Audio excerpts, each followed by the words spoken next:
മുഖ്യമന്ത്രി V D സതീശന്റെ സെക്രട്ടറിയായി മുഖ്യ തെരഞ്ഞെടുപ്പ് ഓഫീസർ രത്തൻ ഖേൽക്കറെ നിയമിച്ചത് വിവാദമാക്കുന്നു പ്രതിപക്ഷം.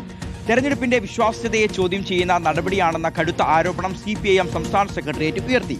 ബംഗാളിലെ BJP സർക്കാർ സിഒയെ മുഖ്യമന്ത്രിയുടെ സെക്രട്ടറിയാക്കിയപ്പോൾ കൊള്ളയ്ക്കുള്ള പ്രതിഫലമെന്ന് പറഞ്ഞ രാഹുൽ ഗാന്ധി എവിടെയാണ് എന്ന് പരിഹസിക്കുന്നു BJP.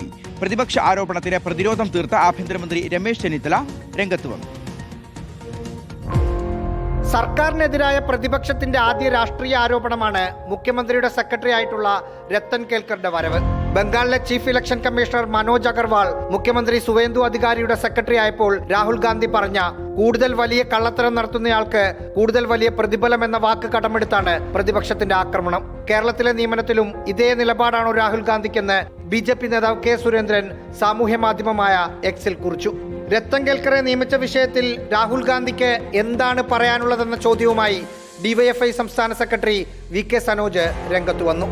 കോൺഗ്രസിന്റെ അഖിലേന്ത്യാ നേതൃത്വം തന്നെ വ്യക്തമാക്കേണ്ടതുണ്ട്. ബംഗാളിലെടുത്ത നിലപാട് തന്നെയാണോ കേരളത്തിൽ ഈ കാര്യത്തിലുള്ളതെന്ന് രാഹുൽ ഗാന്ധി വ്യക്തമാക്കേണ്ടതുണ്ട്. പ്രതിപക്ഷ ആരോപണങ്ങൾക്ക് ഭരണപക്ഷത്തിന്റെ മറുപടി ഇങ്ങനെ: മുഖ്യമന്ത്രിയുടെ സെക്രട്ടറി ആര് വേണമെന്നുള്ളത് അദ്ദേഹമല്ലേ തീരുമാനിക്കുന്നത്. അദ്ദേഹത്തിന് എല്ലാ അധികാരമുണ്ട്. ഇലക്ഷന് മുമ്പ് പിൻപോ രത്തൻ കേൽക്കർക്കെതിരെ ഒരു ആരോപണം ഉയർന്നു വന്നിട്ടില്ല.